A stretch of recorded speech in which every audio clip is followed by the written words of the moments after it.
Tuhan, terimalah kami semua ini Tuhan yang datang ke hadirat-Mu Tuhan. Benar-benar Tuhan, we are nothing without you God. God, please speak to all of us Tuhan. Berbicaralah kepada kami semua, termaksud kepada aku Tuhan. Aku juga masih mempelajari firman-Mu Tuhan. But I believe Tuhan, aku percaya you have a message that you want to speak to me and everyone Tuhan. So here I am God, I'm just following you God. Aku cuma ngikutin aja Tuhan perintah-Mu. And I just want to be your mouthpiece Lord. Aku cuma mau menjadi mulut-Mu Tuhan dan tangan-Mu dan kaki-Mu. Be glorified Jesus. Jesus, please take the front seat God. In Jesus name we pray. Amen. Amen. Haleluya. Selamat hari Minggu semuanya. Yes Lord. Yes Lord. Yes Lord. Sebelumnya saya mau mengucapkan terima kasih untuk undangannya kepada elders. Untuk kesempatan kedua saya boleh khotbah di tempat ini. Saya kira udah kapok ternyata. Ternyata saya dapat undangan lagi. Anyway, aku lagi mempelajari juga tentang True Christian ini ya. Banyak banget I feel like yang kita bisa bahas tentang True Christian ini. Nah terus yang aku mau baca ayatnya, tema ayat dari khotbahku kali ini adalah Galatia 2 ayat 20. Kita baca bahasa Indonesianya aja gak apa-apa. Namun aku hidup, tetapi bukan lagi aku sendiri yang hidup, melainkan Kristus yang hidup di dalam aku. Dan hidupku yang kuhidupi sekarang di dalam daging adalah hidup oleh iman dalam anak Allah yang telah mengasihi aku dan menyerahkan dirinya untuk aku. Jadi sebenarnya to be a Christian, kita tuh gak bisa rebut-rebutan sama Tuhan gitu. Cuman ada satu yang bisa memerintah di hidup kita. Either Tuhan atau Pika gitu. Nah, judul khotbahnya adalah Removing Ourselves from the Equation. Kata-kata lainnya adalah mengeluarkan diri kita dari persamaan. Aku mau memakai persamaan matematik yang gampang ya. Oke, Bo. Pertama, 5 tambah 2 itu apa? 7, right? Nah, next. 5 tambah X sama dengan 5. X-nya apa? 0, right? X is 0. Nah, next. Kalau misalnya Jesus tambah Pix sama dengan Jesus, Pikanya apa? 0. Tapi kalau Jesus tambah Pix sama dengan Pix, Jesusnya 0. Gak apa-apa, ini cobaan guys. Harap tenang, ini cobaan. Nah, jadi di persamaan ini secara matematik tuh paling gampang ngeliat ya. Gak bisa rebut-rebutan. Either Pikanya 0 atau Jesusnya 0. Yes Lord. Gak ada Jesus Pix atau Pix Jesus itu gak ada. Either Jesus aja atau Pix aja. Yes Lord. Kadang-kadang kita hidup di dunia ini tuh bener-bener yang namanya Pika tuh harus keinginan, kesukaan harus agak-agak dienolin. Atau bukan agak-agak, bener-bener dienolin. Aku punya contoh. Contohnya lumayan ngakak sih sebenarnya. Jadi anyway judulnya adalah To be a Christian is to remove yourself from the equation. Yes Lord ya. Oke, contohnya lumayan ngakak sebenarnya. Jadi kemarin aku breakfast sama Ziki. Aku breakfast yogurt, buah naga, granola. Dia breakfast susu paling atau kayak sereal. Tiba-tiba aku iseng, aku bilang, Ki kalau kamu makan buah naga ini, aku kasih kamu mainan gitu. Terus dia udah mau nangis, dia bilang, tapi Mapix aku gak suka banget buah naga. Karena jijik dia bilang, ada bulet-buletannya. Ya udah gak apa-apa, tapi kalau kamu gak makan, kamu gak dapat mainan. Akhirnya dia bilang gini, oke, aku akan makan. Dia makan pertama, dia muntah karena dia rasa ada slimy gitu kan. Ya udah gak apa-apa Ki, gak usah makan gitu kan. Tiba-tiba dia datang lagi, Mapix, segede apa mainannya? Dia bilang gitu. Terus aku bilang pokoknya mainannya kecil tapi aku pasti beliin gitu. Bener ya beliin. Ya udah dia ambil, dia makan, dia telan. Terus dia gini, gitu. Aku habisin Mapix. Kan Ziki gak suka. Iya tapi aku mau mainannya. Jadi menurut aku ini contoh kayak wow. Anak kecil aja bisa gak peduli apa yang dia suka gak suka. Yang penting dia dapat mainannya. Nah kita tuh juga harus ngelihat kayak gitu. Purpose kita tuh apa? Terserah deh, enak gak enak sekarang. Yang penting purpose kita tuh kesampaian. Iya kan? Kadang-kadang memang harus removing ourselves from the equation. Nah ayo kita baca di Lukas 6 ayat 27. firman Tuhan bilang, tetapi kepada kamu yang mendengarkan aku berkata, kasihilah musuhmu, berbuatlah baik kepada orang yang membenci kamu. Mintalah berkat bagi orang yang mengutuk kamu, berdoalah bagi orang yang mencaci kamu. Sebenarnya kalau kita baca ini sekarang, kita kayak, oh bisa lah gue buat. Anyway, gue udah gak punya musuh, gak punya orang benci, gak punya orang ngutuk, gak punya orang caci. Kenapa? Karena kita stop temenan sama mereka. Ya gak sih? Kalau ada orang yang kayak, oh kayaknya gak cocok deh. Oh yaudah deh, besok-besok gue udah gak WhatsApp dia lagi. Berapa banyak sama kita yang sekarang temennya, contohnya aku juga, cuman 4 atau 5. Karena mereka yang memenuhi standar-standar kita gitu. Jadi sebenarnya kalau kita baca ayat ini gampang sekarang. Karena anyway yang aku perlu kasihi cuma mama, daddy, tanya, Josa. Itu gampang banget gitu kan. Tapi firman Tuhan ini tuh gak bilang gini. Gak bilang kayak berbuatlah baik kepada orang yang kamu benci. Mintalah berkat kepada orang yang kamu kutuk. Berdoalah bagi orang yang kamu caci. Sebenarnya firman Tuhan dari pertama udah bilang ini tuh gak bakal bisa. Kalau kamu tetap put yourself in the middle gitu. Kalau you remove yourself from the equation, ini jatuhnya kasihilah semua orang. Berbuatlah baik semua orang. Minta berkat bagi semua orang. Berdoa bagi semua orang. Tapi karena kita tuh so self-centered, so focused. Jadi fokusnya kayak musuh, benci, kutuk, caci. Padahal kan kalau kita remove mumunya, kasih, buat baik, berkat, doa. Nah akhirnya waktu aku lagi mempelajari khotbah ini ya. Sebenarnya ujung-ujungnya kuncinya adalah ini.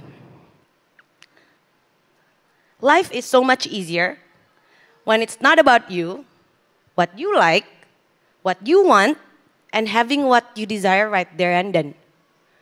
Gini, kayak hidup tuh jadi lebih gampang kalau kita gak mikirin kita maunya apa, laparnya gimana, kayak enaknya gimana. Semuanya tuh pasti lebih gampang kalau kita gak fokus sama diri sendiri. Ngikutin firman Tuhan juga jadi gampang kalau kita nggak mikirin diri sendiri gitu loh. Nah tapi sebenarnya hidup ini berarti tentang apa kalau kita nggak mikirin diri sendiri. Hidup ini tentang panggilan kita gitu. Apa yang Tuhan tuh kasih kita buat di dunia ini. Tapi then again, panggilan kita tuh apa sih sebenarnya? Is it our job? Is it my position as a daughter, a sister gitu?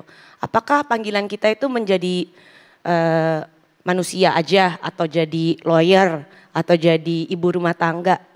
Apakah itu panggilan kita? Sebenarnya pertanyaannya kan itu yang semua orang gak bisa jawab kan. Sampai Rick Warren bikin buku, semua orang mencari apa sih panggilan kita. Nah coba kita lihat ke Esther. Kalau misalnya kita lihat cerita Esther, Esther itu kan sebenarnya yatim piatu. Dia seorang yatim piatu, dia tinggal di Persia dan dia lagi di zaman buangan Israel. Jadi itu keadaannya adalah bangsa Israel lagi dibuang, terus ada beberapa yang udah balik tapi masih ada yang tinggal di Persia. Esther ini yatim piatu dan buangan.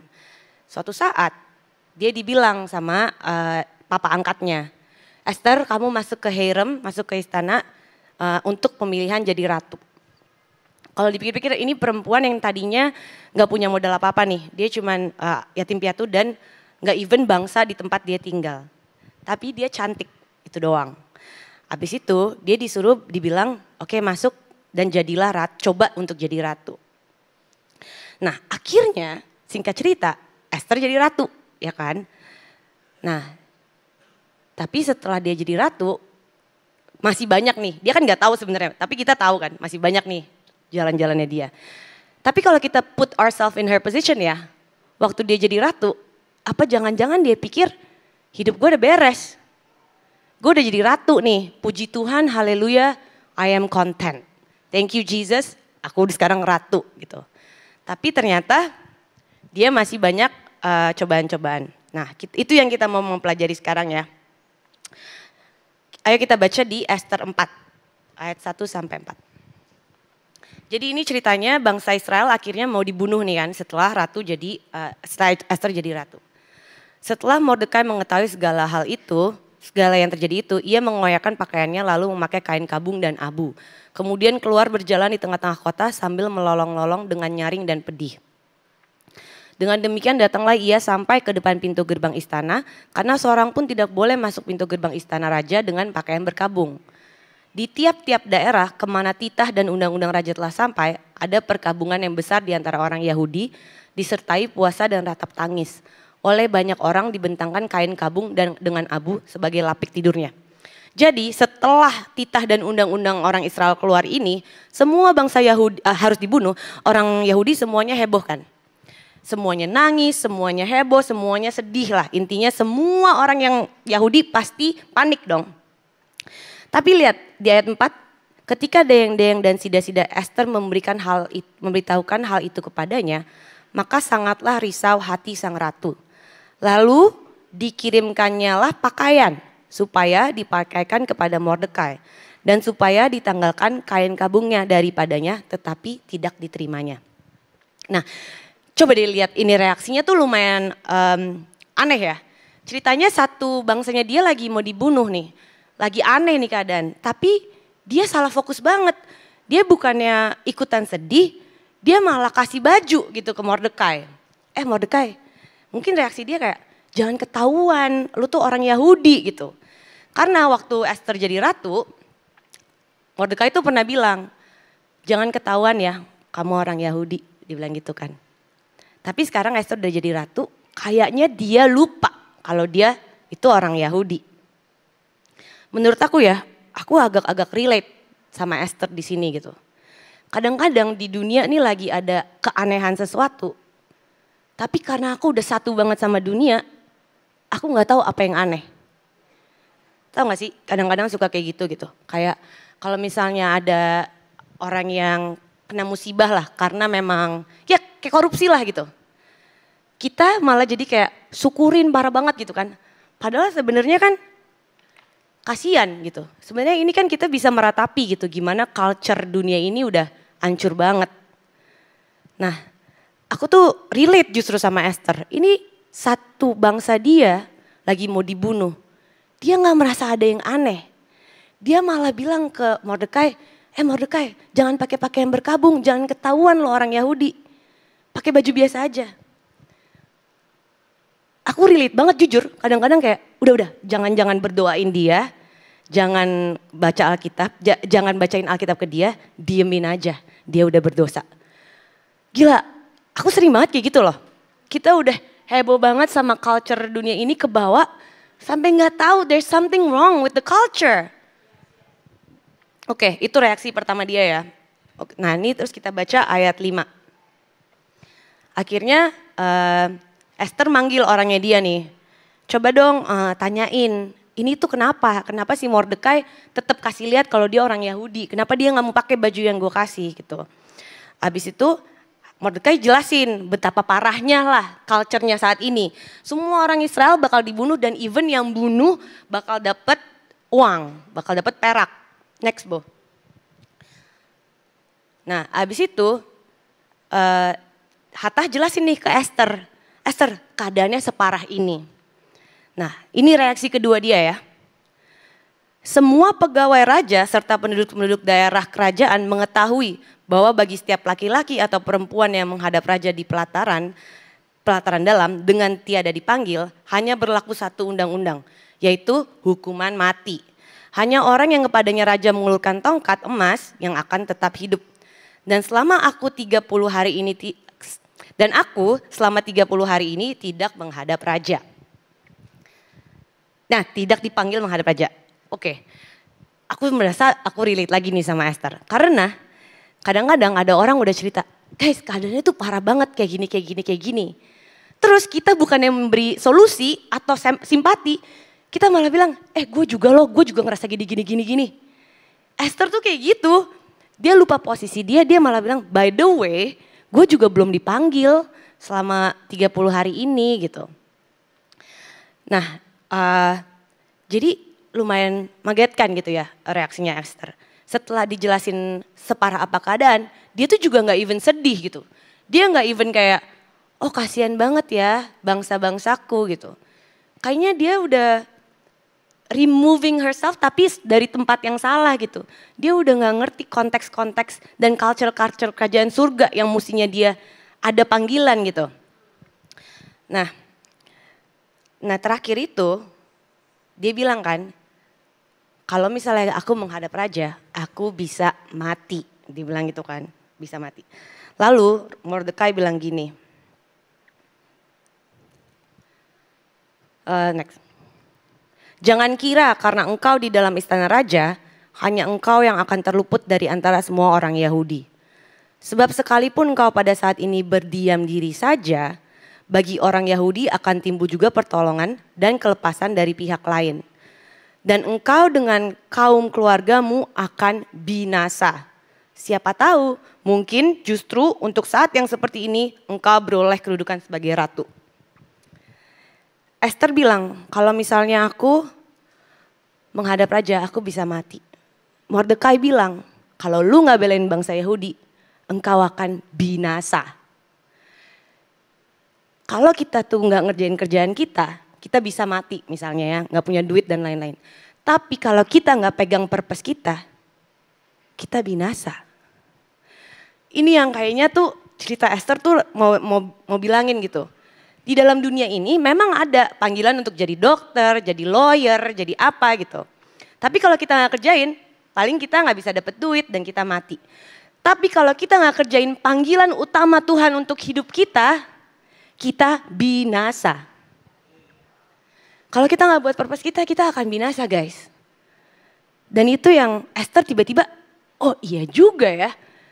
Gue tuh jadi ratu, itu perkara duniawi. Tapi gue menyelamatkan bangsa Israel, itu perkara nanti lain gue akan menghasilkan juru selamat dunia nih. Kalau if I don't do this, if I don't do my calling, dan udah bukan masalah mati, masalah binasa gitu. Nah guys, mungkin kita pikir itu Esther ya, kayak oh Esther kan ratu. Tapi sebenarnya menurut aku, kita juga, gimana caranya kita binasa gini ya.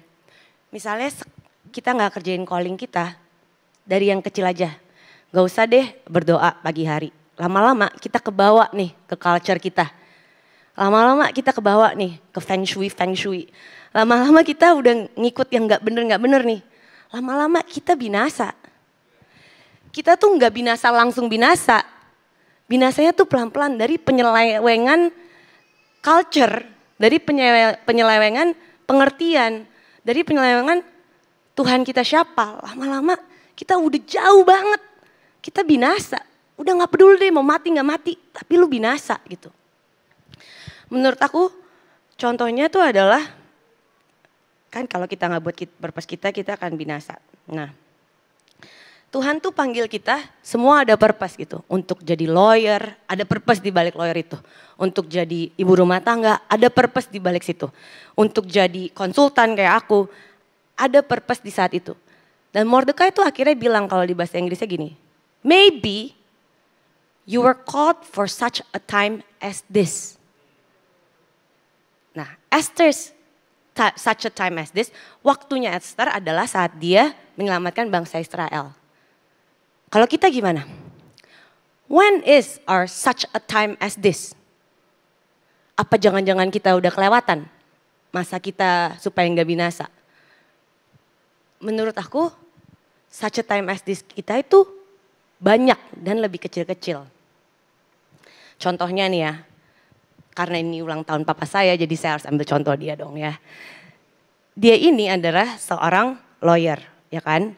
Nah, aku sama tanya itu dari kecil tahu kalau dia lawyer. Dari mana? Dari bajunya, ya enggak? Ya kan? Tiap pagi itu kita dari kecil beneran masih tinggal di Tebet. Pilihin dasi. Tapi sebelum kita pilihin dasi, kita itu baca Alkitab bareng. Aku belum bisa baca Alkitab, tapi aku dibisikin terus aku baca.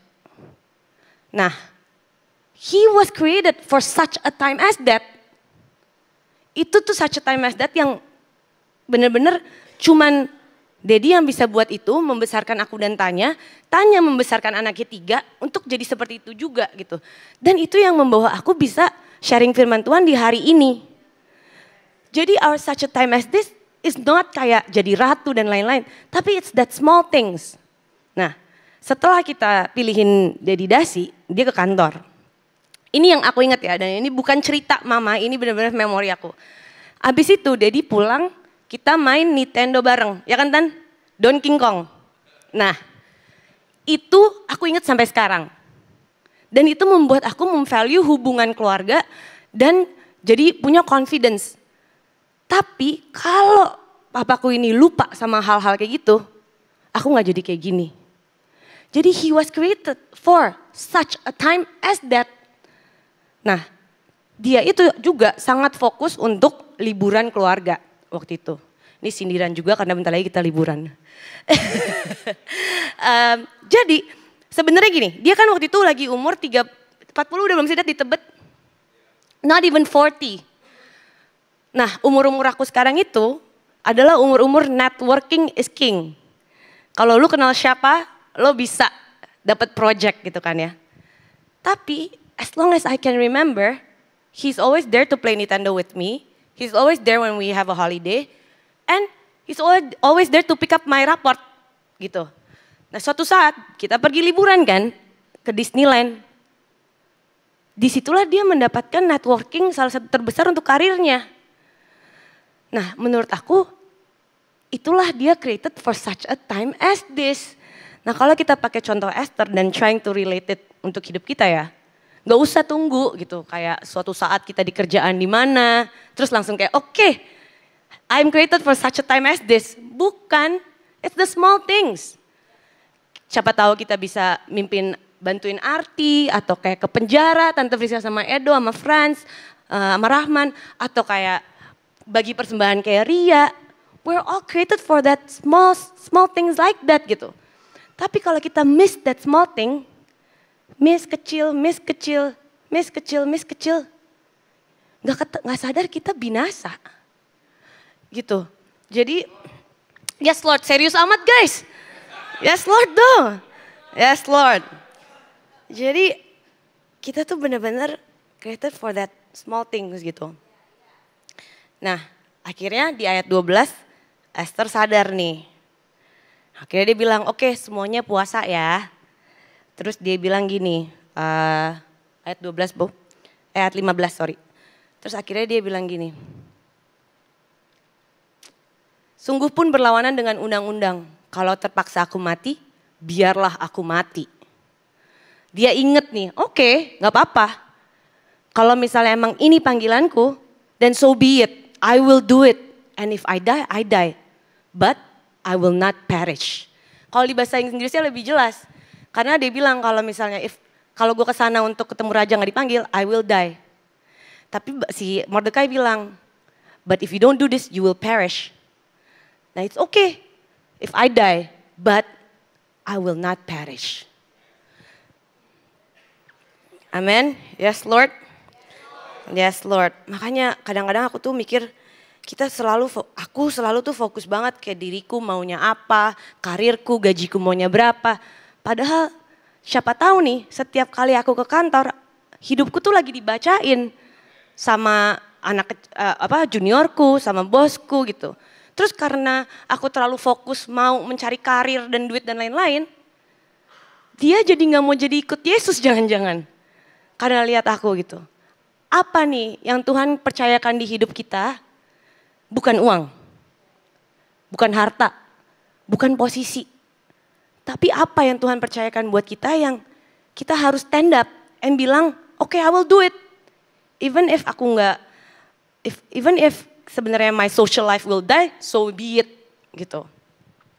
Nah, terus mungkin kita pikir, aduh Tuhan susah. Aku udah sampai posisi ini nih, aku udah mulai nih, udah punya junior banyak banget, aku udah banyak banget nih Tuhan yang ngeliat aku. Oh, aku udah masuk top 200 lawyers di Indonesia. Gak bisa dong aku terlalu kayak kasih lihat purpose aku gitu. Sebenarnya emang posisi kita apa sih guys gitu. Gak segitunya kok. When you think about it ya, everything that we want, semua yang kita mau, semua yang kita sibuk simpen, gak segitunya kok. Apa sih? Mau apa sih kita sebenarnya? If kayak, coba deh sekali-sekali say it out loud. Gak segitunya kok gitu. Itu cuma pikiran kita doang. Nah, contohnya yang cara menjadi Kristus untuk kita tuh mengosongkan diri ada di Filipi 2 ayat 5. Hendaklah kamu dalam hidupmu bersama menaruh pikiran dan perasaan yang terdapat juga dalam Kristus Yesus. Nah ini kan yang kita lagi pelajarin kan. Pikiran dan perasaan yang terdapat dalam Kristus Yesus. Apa sih pikirannya Yesus? Yang walaupun dalam rupa Allah tidak menganggap kesetaraan dengan Allah itu sebagai milik yang harus dipertahankan. Melainkan telah mengosongkan dirinya sendiri dan mengambil rupa seorang hamba dan menjadi sama dengan manusia. Dan dalam keadaan sebagai manusia, ia telah merendahkan dirinya dan taat sampai mati. Nah, jadi kalau Tuhan Yesus aja nih, posisi paling tinggi apa sih guys? Ya jadi Tuhan. There's no higher position daripada jadi Tuhan. Tapi Tuhan dengan posisinya sebagai Tuhan, mengosongkan dirinya sendiri dan mengambil rupa seorang hamba. Kita nahan apa? Posisi gue sebagai lawyer, posisi gue sebagai socialite, posisi gue sebagai konsultan. Malu yang Tuhan aja di let go. Gila, malu banget loh. Tuhan aku juga malu loh. Nah, jadi back ya. To be a true Christian, kita harus mengosongkan diri, removing ourselves from the equation. Nah, tapi removing ourselves from the equation ini bukan berarti kita tuh jadi punya harga diri yang rendah. Bukan kita jadi gak pede atau jadi bukan diri kita. Misalnya, ih lu lawyer hebat banget sih, ih enggak gitu, tau gak? Itu bukan rendah hati. Ih lu hebat banget sih matematiknya, oh, enggak. Itu bukan rendah hati. Itu namanya denial gitu. Itu namanya kayak gak jelas gitu kan. Nah, ambil contohnya di Esther 5 ayat 1. Iya benar. Pada hari ketiga puasanya, Esther mengenakan pakaian ratunya. Lalu pergi ke halaman dalam istana dan berdiri di depan pintu balairung. Raja sedang duduk di atas tahta yang menghadap ke pintu itu. Nah, Esther kan sebenarnya bisa aja tiap hari pakai baju ratunya dia loh. Apalagi sebagai cewek ya. Dia bisa suruh semua orang dandanin dia setiap hari aja dia kayak gitu. Tapi dia tuh memakai posisi dan perabotannya dia itu for a purpose. Dia bilang Esther mengenakan pakaian ratunya lalu pergi ke halaman dalam. Tapi dia berdiri di depan pintu yang pas tahta raja menghadap ke situ. Jadi gini, percuma kalau dia pakai pakaian ratu, terus dia party-party aja. Gak ada purpose-nya. Tapi dia pakai pakaian ratu, terus dia berdiri pas di depan tahtanya itu menghadap ke pintu itu. Nah, ini maksudnya nggak rendah hati tapi confident dan menggunakan purpose kita ya. Kalau kita pakai posisi kita for a specific purpose dari Tuhan. Kalau misalnya kita pakai posisi kita sebagai lawyer atau apa untuk kesenangan-kesenangan pribadi, binasa. Tapi kalau kita pakai posisi kita dan purpose kita sebagai lawyer for our calling, specifically yang kita tahu itu dari Tuhan, maka itu akan membawa hidup. Gitu, jadi jangan mau sebenarnya pertama salah fokus. Kedua, salah rendah hati. Karena Tuhan udah membawa kita ke posisi ini for a purpose. Nah, terus kan dibilang lagi, sekarang kita cek deh. Kita pakai posisi kita, karir kita, lingkungan kita, orang-orang yang kita bisa influence itu buat apa? Don't use it for vain. Jangan pakai untuk hal-hal yang gak penting. Si Vasti itu dia pakai untuk gak penting. Dia bikin party sendiri. Akhirnya dia vain, akhirnya dia sia-sia pikirannya pas dipanggil untuk purpose-nya, dia gak mau. Tapi si Esther, sebenarnya Esther tuh agak kebalikan. Karena dia jarang-jarang pakai baju ratu. Dan kalau dibaca dari kitab Esther ya, dia cuma disebut Ratu Esther setelah chapter 5. Jadi mungkin dia juga dengan dirinya gak merasa deserve gitu. Takut, aduh gue bukan siapa-siapa lah, diem-diem aja di dalam istana. Orang dia sebenarnya ratu. Jangan sampai kita kayak gitu, Tuhan udah kasih kita posisi, kita takut, sombong, akhirnya kita juga kelepasan. Purpose Tuhan apa gitu. Nah sebenarnya kalau mau cek, how can you be humble gitu ya. Humble is not thinking less of yourself. Maksudnya yang tadi aku bilang, gue nggak pinter. Enggak, tapi gini, memikirkan dirinya lebih dikit, tapi memikirkan Tuhan dan orang lain lebih banyak. Itu artinya rendah hati. Jadi kita bisa memakai kekuatan dan confidence kita hanya untuk purpose yang pas. Berdiri di depan pintu, pas rajanya lihat, pakailah tuh baju. Jangan pakai baju untuk party-party, untuk heboh sendiri sebagai ratu. Itu yang I think kita harus ngerti gitu. Bahwa to be a true Christian, satu mengosongkan diri, removing ourselves from the equation. Dua, memakai semua yang kita punya dan yang kita dikasih Tuhan untuk kemuliaan Tuhan. Ya. Nah, ada satu ayat nih yang papaku juga suka. Di Ulangan 6 ayat 4 sampai 5. Yang namanya Shema Israel, ya kan? Di kata-katanya dibilang, dengarlah hai orang Israel, Tuhan itu Allah kita, Tuhan itu Esa. Kasihilah Tuhan Allahmu dengan segenap hatimu, dengan segenap jiwamu, dan dengan segenap kekuatanmu.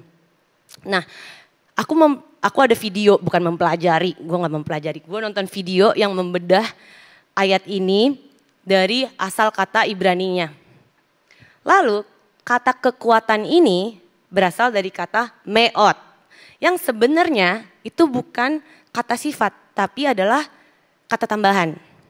Yang artinya gini, very gitu, sangat. Contohnya kata meot ini dipakai, Tuhan menciptakan dunia and dia melihat ini sangat baik. Kata-katanya meot baik. Abraham diberkati sangat kaya, meot kaya. Jadi sebenarnya kalau dibilang kasihlah Tuhan Allahmu dengan hatimu, jiwamu, dan banyak. Gak ngerti kan? Tapi ternyata maksudnya itu adalah kasihlah Tuhan Allahmu dengan hatimu, jiwamu, dan segala kepikaanmu. Sering gak lihat sesuatu, baju misalnya, terus bilang, ih mama banget nih baju. Ih Tante Friska banget tuh baju. Aku tahu baju-baju yang Tante Friska banget gitu. Kata-kata yang Tante Friska banget tuh gue udah tahu gitu. Jadi kita tuh harus mengasihi Tuhan with all of our muchness. Jangan justru kayak malu atau kayak insecure dengan sifat atau apa kita. Tapi use that all to praise God. Nah kata meot ini akhirnya tuh Tuhan Yesus pakai lagi kan di depan. Tapi dia ganti dengan with all your mind and all your power. Sebenarnya. Tapi kalau kita mempelajari lebih dalam adalah with all of my muchness. Misalnya aku suka skincare. How can I use this skincare to glorify God? You know, it's literally like that. Misalnya Tante Friska suka lari. Literally dia udah memakai lari untuk kemuliaan nama Tuhan. I can say that gitu. Atau kayak my mom, dia suka nurturing other kids seperti Millie gitu. Dia memakai keibuannya itu untuk kemuliaan nama Tuhan. Jadi whatever it is that is kita banget, pakailah itu untuk mengasihi Tuhan. Yes Lord. Yes Lord. Nah oke. Akhirnya di ayat 7, di Esther 7, ini yang penting juga nih.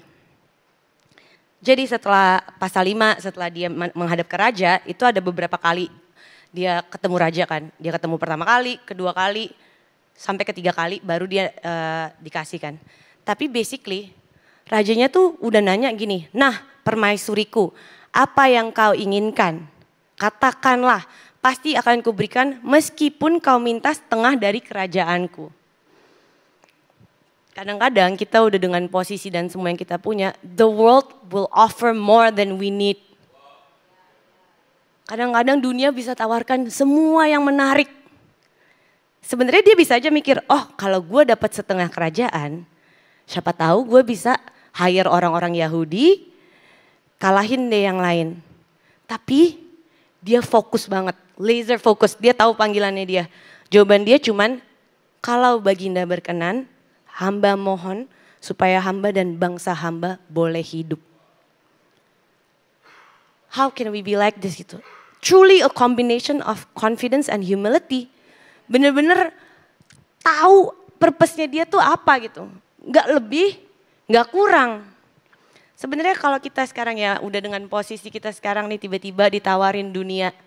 Pik mau gak duit 5M dan lain-lain dengan pacar tapi dia tidak dalam Tuhan.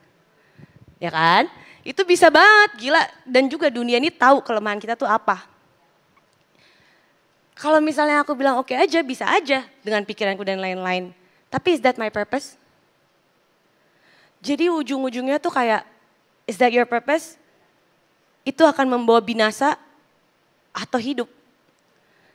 Setiap hari kita tuh dihadapkan dengan pilihan-pilihan seperti ini gitu. Tapi memang contoh di Alkitab tuh berat ya. Contohnya jadi ratu, keselamatan bangsa Yahudi. Tapi sebenarnya sehari-hari kita tuh banyak pilihan-pilihan kayak gini gitu. Pik kalau misalnya ditanya gitu, kalau kayak gini atau kayak gini lu pilih yang mana? Terus bisa aja untuk keseruan conversation, pilihannya itu ya justru bukan yang menunjukkan firman Tuhan loh. Tapi we are called for such a time as this.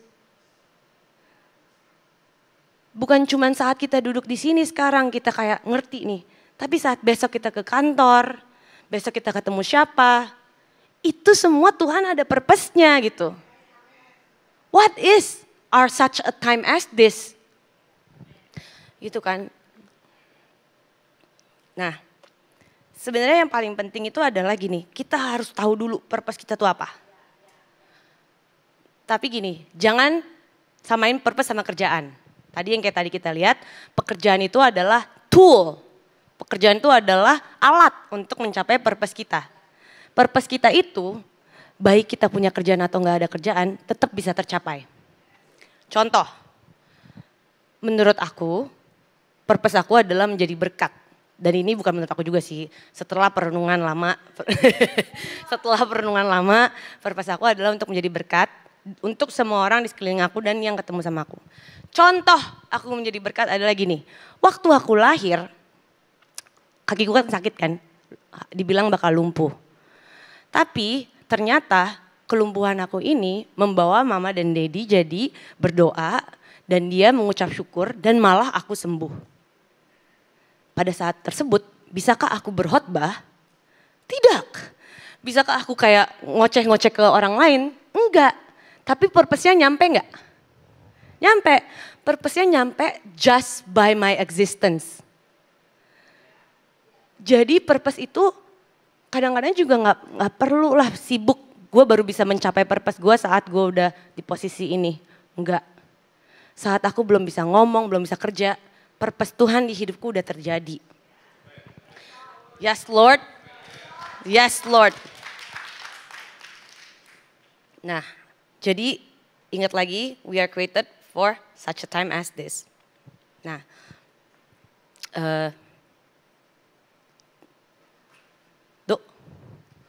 kita udah mau masuk ke dalam pujian guys. Yes, yes Lord kan, tepat waktu gak gue Mar? Tadi Mario selalu udah epic, lu kira-kira lama atau cepet? Gak tahu. Kenapa? Karena terakhir lu agak lama. Oh ya udah oke. Gue jadi insecure. Oke nggak apa-apa. 11.40 oke lah ya Mar. Edo nyanyi 10 menit, 5 menit medley si Rahman sendiri jadi 15. Oke, jadi kita sekarang lagi mikir ya such a time as this kita tuh apa. Karena itu penting banget buat kita. Nah, sekarang kita pikir tentang Yesus deh. Posisi dia itu adalah raja segala raja, Tuhan segala Tuhan.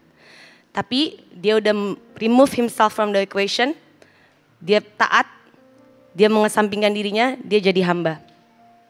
Ya kan? Lalu dia hidup untuk purpose-nya, untuk such a time as this. Tapi apa sih such a time as this-nya Jesus? Coba kita lihat di ayat yang pertama kita baca, di Galatia 2 ayat 20. Namun aku hidup. Pika hidup, tetapi bukan lagi aku sendiri yang hidup, melainkan Kristus yang hidup dalam aku. Dan hidupku yang kuhidupi sekarang di dalam daging adalah hidup oleh iman dalam Anak Allah yang telah mengasihi aku dan menyerahkan dirinya untuk aku. Jadi Tuhan Yesus itu meninggalkan keadaannya sebagai Tuhan, datang ke dunia for such a time as this, for me to live. Namun aku hidup. Tapi terakhir dia bilang, aku bisa hidup karena anak Allah yang telah mengasihi aku dan menyerahkan dirinya untuk aku. Kalau Tuhan udah segitunya supaya kita hidup, then what are we doing? Tuhan tuh udah merelakan dirinya bukan supaya kita hidup enak-enak.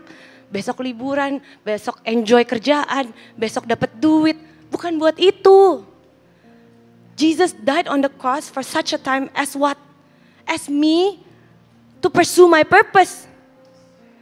Jesus died on the cross supaya Edo bisa menjadi anak bagi Ethan, Zikana, dan si baby. Dan menjadi bapak yang takut akan Tuhan. Tuhan mati supaya Gaby bisa jadi WL dan memberkati orang-orang di sini. It's our such calling kita tuh kecil-kecil kayak gitu. Tapi walaupun itu kecil, Jesus died for us. Jadi sebenarnya hidup kita tuh bukan tiba-tiba kesempatan atau apa. Tapi our highest calling is to remove ourselves from the equation. Ini gak gampang guys. Removing ourselves from the equation is not easy. Kita kalau ngobrol sama orang supaya kita mau relate, kita selalu kayak, gue juga. Tapi gue juga itu yang gak boleh. Gimana caranya kita move away from gue juga and bilang, Jesus juga loh. Jesus juga loh mati buat kamu. Jesus juga loh prayed for you. Jesus juga loh there for you. Bukan Pika tapi Jesus. And there can only be one person.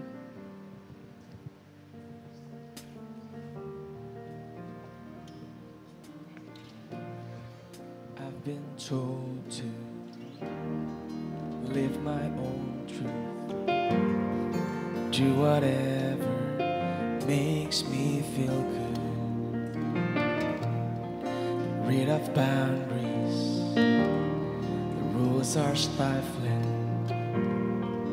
'Cause good feelings soon will be gone. But I found myself more lost than ever, slave and bound to my desires. That's not freedom. Holy Spirit, make me more like Jesus. Every day I'm getting more like Jesus. Crucify my flesh with yours. And my new life, my peace secure. Everything I do, done so I can honor you. Resurrect me, sanctify me, make me into your image.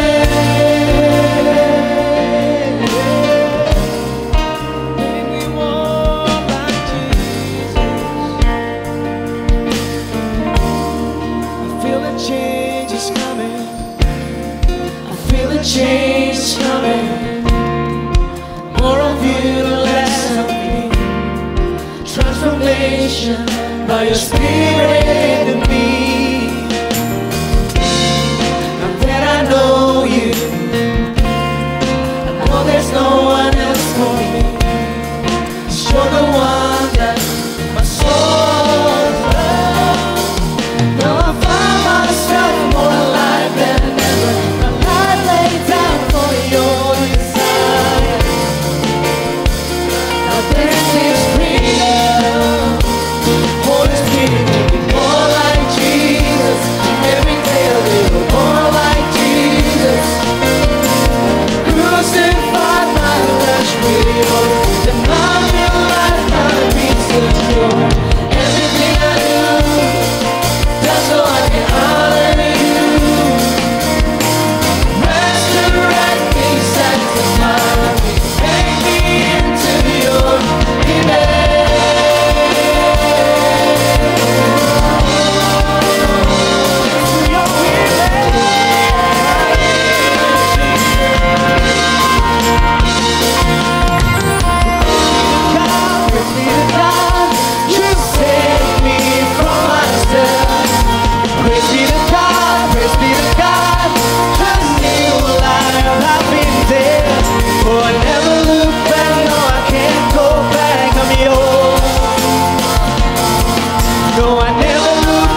that my new life might be secure.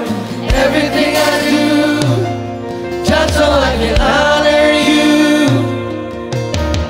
Resurrect me, sanctify me, make me into your Holy Spirit. More like Jesus, every day a little more like Jesus.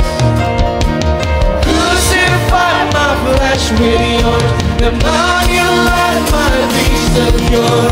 Everything I do, just so I can honor you. Resurrect me, sanctify, make me into your image. God, we want to be like you, God. God, we want to be like you, God. Holy Spirit, make me more like Jesus. Every day a little more like Jesus, crucify my flesh with yours, that my new life might be secure. Everything I do, that's so I can honor you. Resurrect me, sanctify me, make me into your image. Tuhan, benar Tuhan, everything that we are Tuhan, everything that is so like us Tuhan Yesus, let it bring glory to you Tuhan Yesus. Baik itu pekerjaan kami, sifat kami, pertemanan kami, apapun itu Tuhan yang aku suka, aku mau kasih buat Yesus aja Tuhan. Tuhan, kami mau minta ampun Tuhan, kami udah salah fokus mungkin Tuhan, aku salah fokus banget Tuhan Yesus. Aku pikir Engkau mati di kayu salib supaya aku bisa hidup enak Tuhan. Tapi aku mau Tuhan, dan kematian-Mu itu ada gunanya Tuhan Yesus buat hidupku Tuhan. Aku juga mau Tuhan Yesus carry on with my purpose Tuhan. Aku mau Tuhan menjawab panggilanku Tuhan. Mungkin enggak untuk yang heboh-heboh kayak jadi ratu, tapi untuk hal-hal kecil Tuhan Yesus. Saat aku bertemu dengan orang, saat aku berbicara, saat aku post Instagram, saat aku ke kantor atau apapun Tuhan. Let it be for your glory Tuhan. Help us God. Tuhan gak gampang Tuhan untuk memindahkan keakuan kami Tuhan. But Tuhan kami mau menyalipkan Tuhan hidup kami Tuhan. Jangan jadi, kami gak mau Tuhan jadi orang-orang yang gampang tersinggung, gampang pergi dari pertemanan, gampang sibuk sendiri Tuhan. Kami mau Tuhan kembali lagi ke kaki-Mu Tuhan and say that we live for you Jesus. Dan kami mau Tuhan memindahkan diri kami Tuhan dari equation ini, dan kami mau Yesus aja nomor satu Tuhan. So God, here we are God. What do you say? What do you say God? Will you take the first place Tuhan? Mau gak Tuhan, Kau please Tuhan, take over Tuhan. Kita udah Tuhan di backseat aja Tuhan. Tuhan Yesus di depan aja. Tuhan Kau aja yang di depan Tuhan.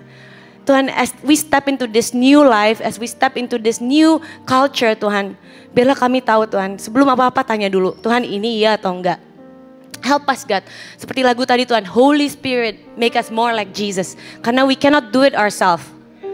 We need you Holy Spirit, make us more like Jesus.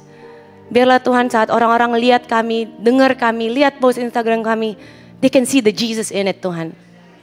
We no longer live for ourselves God. Kita nggak lagi hidup buat diri kami. Tapi kami saat ini mendedikasikan hidup kami, perkataan kami, pekerjaan kami, semuanya buat Yesus aja. Karena hidup juga lebih enak Tuhan. Kami mau bebas dari diri kami sendiri. Kami mau bebas dari keakuan kami. Capek Tuhan, kami gak mau lagi pikir-pikirin duit, pikir-pikirin ini, kanan kiri, semua feeling. Kami mau pikirin Yesus aja. And Holy Spirit, this is not an easy job, but you can do it. Terima kasih ya Tuhan, di dalam nama Tuhan Yesus kami berdoa. Amin.